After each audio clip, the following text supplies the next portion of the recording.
Welcome to the Slop Farm. Enjoy the video. You start by confirming eligibility and gathering what you need: a verified email, ID if required, and access to linked social accounts. Once signed in, go straight to account settings, then profile. Make sure you're using the desktop view where options are visible. Mobile can hide advanced controls. If a username field is locked, don't panic. Proceed to the next step to request a change or use the edit profile flow. Keep validations in mind while editing. You now edit the username directly. Click Edit Profile, locate the username field, and type your chosen handle.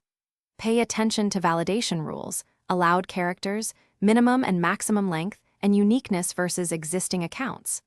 Once the name passes validation, save changes and watch for confirmation prompts.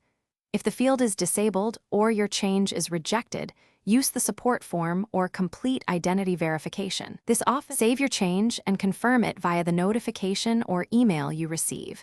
Make sure your new username appears on your public profile.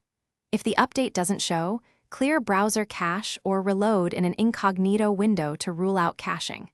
Once done, double-check linked services and proposals that may still show the old name. If problems persist, contact support with screenshots and timestamps. This is the most effective troubleshooting step when verification or backend delays block the update.